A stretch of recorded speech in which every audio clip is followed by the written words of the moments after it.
ፈኑ ብርሃነከ ወጽድቀከ እማንቱ ይብርሃኒ ወይሰዳኒ ደብረ መቅደስከ። በስመ አብ ወወልድ ወመንፈስ ቅዱስ አሐዱ አምላክ አሜን። በዓለም ላይ የምትኖሩ ኦርቶዶክሳውያን እግዚአብሔር ልጆች ሰላም እግዚአብሔር ይብዛላችሁ። ከታኅሳስ 7 እስከ ታኅሳስ 13 ስብከት ብለን ባለፈው ሳምንት ተማምረናል። ዛሬ ደግሞ ከታኅሳስ 14 እስከ 20 ያለው ብርሃን ነውና እሱም በተመለከተ እንነጋገራለን። በየሳምንቱ በዕለተ ሰንበት የሚቀርበውን ቃለ እግዚአብሔር በዕለተ ዓርብ አስቀድመን እየተማማርን ነውና የጊዜ ባለቤት እግዚአብሔር አሁንም እሱ እንዲያስተምረን መልካም ፈቃዱ ይሁንልን። መጀመሪያ መዝሙሩን፣ ከዚያ ቀጥሎ ደግሞ መልእክታቱን በቅዳሴ የሚነበቡትን፣ ከዚያ የሐዋርያት ሥራ፣ ከዚያ ምስባክ፣ ከዛ ቀጥሎ ደግሞ ወንጌሉን ነው እየተነጋገርን ያለ ነው። የምናቀርበው ዓርብ ነው። ነገር ግን ቃለ እግዚአብሔሩ የዕለተ ሰንበት መሆኑን አስቀድሜ ላስገነዝባችሁ እወዳለሁኝ። እንደተለመደው እንግዲህ አሁን ብርሃን ማለት ምን ማለት እንደሆነ እንመልከት። ብርሃን ማለት ከ9ኙ ንዑሳን በዓላት ሁለተኛው ነው። አንደኛው ስብከት ነው። ሁለተኛው ብርሃን ነው። ሦስተኛው ኖላዊ። ከዚያ ቀጥሎ ያለውን እስከ 9 ባለፈው ተማምረናል። አሁን አልደግመውም። አሁን ግን በአጭሩ ብርሃን ማለት ከ9ኙ በዓላት ንዑሳን በዓላት ሁለተኛው ነው ማለት ነው። እንግዲህ ብርሃን የእውነተኛ ብርሃን መምጣት የተነገረው በአበይት ነቢያት፣ በደቂቀ ነቢያት፣ በአበው አስቀድሞ የተነገረው ብርሃን የተባለ እግዚአብሔር ወደዚህ ዓለም እንደሚመጣ እውነተኛው ብርሃን እንደሚመጣ አስቀድመው ነቢያት ተስፋ ትንቢታቸውን፣ ሱባኤያቸውን ይልቁንም ደግሞ መልእክታቸውን አስተላልፈዋል፣ ጽፈዋል። ምን እያሉ ነው? ከዳዊት ጀምሮ ከዚያም በፊት ያሉት አባቶች ተናግረዋል። ዘመኑን ከዳዊት ከልደተ ዳዊት ጀምሮ እስከ ፍልሰተ ባቢሎን ያለው 14 ትውልድ ነው ብለው አስቀምጠውታል። ይህም የምናገኘው በማቴዎስ ወንጌል ምዕራፍ 1 ቁጥር 6 እስከ 11 ያለው የተጻፈው የሰው ልጆች የዘር ሐረግ ላይ የምናገኘው ነው። ይህም ማለት ምን በካህናትና በመሳፍንት ልጆች ላይ የነበረው መሳፍንታዊ አገዛዝ ተራግፎ ወይም ደግሞ ተወግዶ መንግስታዊ የስልጣን ብርሃን የታየበት ዘመን እንደመሆኑ ይህ ሳምንትም በሕዝብ ላይ የተጣለው የጨለማ አገዛዝ የልብስ ወግድህዎ ብሉይ ልብስ አሮጌውን ልብስ ጣሉና አዲሱን ልብስ ልበሱት፣ ያውም ክርስቶስ ኢየሱስ ነው። ኢየሱስ ክርስቶስን ልበሱት። አዎ ምን ይላል? ኢየሱስ ክርስቶስ ጥዑመ ስም ለዘይጼዎ አምኖ ለሚጠራው ስሙ ጣፋጭ ነው።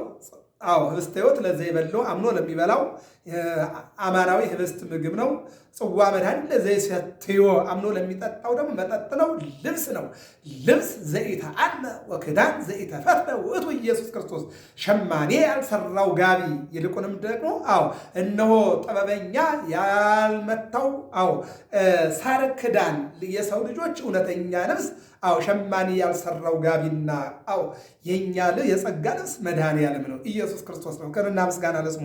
እነሆ አዎ ብር የሚያስፈልገን በእምነት የምንለብሰው አዎ ተራራ መውጣት ሜዳ መሮጥ የማያስፈልገን ባለንበት በእምነቱ ነን የምንለብሰው ልብስ እውነተኛው ልብስ ኢየሱስ ክርስቶስ አዎ ይህንን ነው የሚለናል። ሁለተኛው የአንደኛ ዮሐንስ ምዕራፍ 1 ቁጥር 1 ላይ ነው። እንዲህ ይላል እርሱ በብርሃን እርሱ በብርሃን እንድንመላለስ የጋበዘን አምላክ ነውና በብርሃን እንድንመላለስለት ይፈልጋል። ምንድን ነው የሚለው እዚህ ጋር? በእውነተኛ ብርሃን በክርስቶስ እንድንመላለስ እግዚአብሔር ይፈልጋል ይላል። ምንድን ነው የሚለው መልእክቱ? በእውነተኛ ብርሃን በብርሃን ብንመላለስ ለእያንዳንዳችን ኅብረት አለን ይላል። አዎ በብርሃን ብንመላለስ አንድም እንድንመላለስ ለእያንዳንዳችን እውነት አለን። እንደውም ምን ይላል? እግዚአብሔር ብርሃን ነው። ጨለማ የማይቀርበው እውነተኛ ብርሃን ማለት ነው እግዚአብሔር ነው ይለናል። ምን የማይቀርበው? ጨለማ የማይቀርበው። ይህንን ነው የሚነግረን። የሐዋርያት ሥራ ምዕራፍ 26 ቁጥር 12 ላይ ደግሞ እንዲህ ይላል፣ ከጨለማ ወደ ብርሃን ከሰይጣን ስልጣን ወደ እግዚአብሔር ዘወር እንዲሉ ዓይናቸውን ትከፍት ዘንድ ከሕዝቡና ወደ እርሱ ምንድን ነው የሚለው? እንዴ ቅዱስ ሉቃስ ባለመድኃኒቱ ባለጥበቡ እንዲህ ይለናል፣ ከጨለማ ወደ ብርሃን ከሰይጣን ስልጣን ወደ እግዚአብሔር ዘወር እንዲሉ ዓይናቸውን ትከፍት ዘንድ የማን የሕዝቡን እግዚአብሔር አምላክ በእውነት ከዚህ ከዓለማዊ ነገር ወደ እግዚአብሔር ዓይናችን እንድንከፍት እግዚአብሔር ያድርግልን። ይህን ይናገራል ማለት ነው። ሌላው ምስባኩ ነው። ወደ ምስባኩ ስንመጣ የተነሳንበት እሱ ነው። መዝሙር 42 ቁጥር 3 ጀምሮ ያለው ነው። ፈኑ ብርሃነከ ወጽድቀከ እማንቱ ይብርሃኒ ወይጸዳኒ ደብረ መቅደስከ ወውስተ አብያቲከ እግዚኦ ይላል። ይህን የተናገረው ማን ነው? መዝሙረኛው ልበ አምላክ ዳዊት ነው። መዝሙረኛው ልበ አምላክ ዳዊት ከክርስቶስ መወለድ አስቀድሞ የተናገረው ቃል ምን ይላል? እንግዲህ ያው ሁልጊዜ እንደምንነጋገረው መጀመሪያ ግዕዙ ነው፣ ከዚያ ፍቹ ነው፣ ከዚያ ትርጓሜውን ነው የምናየው። ብርሃንህን እና እውነትህን ላክ ነው የሚለው አይደለ? አሁን ፈኑ ብርሃነከ ወጽድቀከ ጠላቶቼ ባስጨነቁኝ ጊዜ ባስጠበቡኝ ጊዜ ብርሃነ ረድኤትህን ላክልኝ ይላክልን እግዚአብሔር። ይቀጥልና ቸርነትህን ላክልኝ፣ ቸርነትህን አድርግልኝ።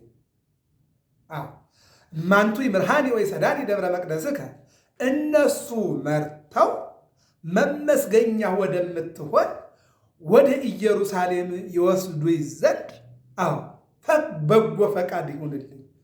ብርሃንህንና እውነትህን ላክ። እነርሱ መርተው የብርሃን መገኛ የእውነት መገኛ ወደ ሆነችው ወደ ኢየሩሳሌም ይወስዱኝ ዘንድ አድርግልኝ። ወውስተ አብያቲከ እግዚኦ በረድኤት አድረህባት ወደምትኖር ወደ ኢየሩሳሌም ይላል። ቸርነትህን ላክልኝ፣ ቸርነትህን አድርግልኝ። እነሱ መጠው መመስገኛ ወደምትሆን ወደ ኢየሩሳሌም ይወስዱኝ ዘንድ ወውስተ አብያቲከ እግዚኦ በረድኤት አድረህባት ወደምትኖር ወደ ኢየሩሳሌም። እግዚአብሔር ወደ ቤቱ ሁልጊዜ ይምራን። አንድም ፈኑ ብርሃነከ ወልድን ላክ፣ ወጽድቀከ መንፈስ ቅዱስን ላክ። ፈኑ ብርሃነከ ሐዋርያትን ላክ፣ ወጽድቀከ ሰብአ አርድእትን ላክ። አንድም ብርሃነከ መስቀል ወጽድቀከ ቀኖትህን። ፈኑ ብርሃነከ ሥጋህን ወጽድቀከ ደምህን ላክልን። እሊህ መርተው ወደ ገነት መንግሥተ ሰማያት ያገቡኝ ዘንድ ወውስተ አብያቲከ እግዚኦ ወደ ገነት መንግሥተ ሰማያት ወደ መቅደስህ ያስገቡኝ ዘንድ እግዚአብሔር አምላክ እኔንም እናንተንም ወደ መቅደሱ እንዲያስገባን የአምላካችን እግዚአብሔር መልካም ፈቃድ ይሆንልን። ብርሃንህንና እውነትህን ላክ። ብርሃን ማን ነው? እግዚአብሔር።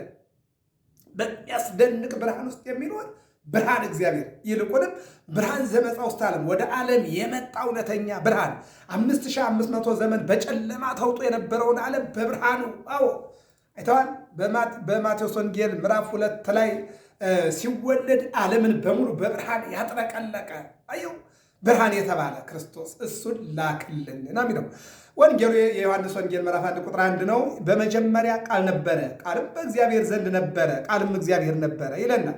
ይህም በመጀመሪያው ዘንድ እግዚአብሔር ነበረ፣ ሁሉ በእርሱ ሆነ፣ ከሆነውም አንዳች እንኳ ያለ እርሱ አልሆነም ይለናል። በእርሱ ሕይወት ነበረች፣ ሕይወትም የሰው ብርሃን ነበረች።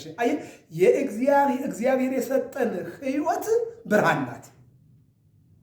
ብርሃን ነው ማለት የኛ ህይወት ብርሃንነቱ ከእግዚአብሔር ስጦታ የተነሳ እንጂ ከኛ ጽድቅና ከኛ እውቀት የተነሳ አይደለም። አዎ በእርሱ ህይወት ነበረች፣ ህይወትም የሰው ብርሃን ነበረች፣ ብርሃንም በጨለማ ይበራል፣ ጨለማም አላሸነፈውም ይላል። አዎ ብሉይ ኪዳን ላይ ጨለማ 5500 ዘመን ሲኖር፣ ነገር ግን በእግዚአብሔር ቸር ረድኤተ እግዚአብሔር የእግዚአብሔር ጥበቃ በአበው በሕገ ልቡና በመሳፍንቱ እንዲሁም ደግሞ በአበይተ ነቢያት በደቂቀ ነቢያት በዚህ ሁሉ ዘመን ግን እነሆ ቸርነቱ ይጠብቃቸው ነበረ። ምንም የጨለማ ዘመን ቢሆንም እነሆ ያ ጨለማ ዘመን የእሱን ቸርነት ግን ሊያቋርጠው አልቻለም፣ ሊያስቆመው አልቻለም። ከመከራ ይከልላቸው ነበረ፣ ረሃብ ከጽም ይከልላቸው ነበረ፣ ባህር ከፍሎ ያሻግራቸው ነበረ፣ መና ያወርድላቸው ነበረ፣ ጠላታቸውን ይጠላላቸው ነበር፣ ያስወግድላቸው ነበረ፣ ይመራቸው ነበር። ይህን እያለ ነው የሚነግረን። ብርሃን በጨለማ ይበራል፣ ጨለማም አላሸነፈውም። ብርሃን ባለበት ጨለማ የለም፣ አለቀ። ብርሃን ከጨለማ ጋር የሚያገናኘው ነገር የለም። አማኝና የማያም የሚያገናኘው ነገር የለም። ሐዋርያው ቅዱስ ጳውሎስ በሁለተኛ ቆሮንቶስ ምዕራፍ 6 ላይ ተናግሯል። ጨለማ ከብርሃን ጋር፣ የሚያምን ከማያምን ጋር፣ እግዚአብሔር ከሰይጣን ጋር፣ ቤተ መቅደስ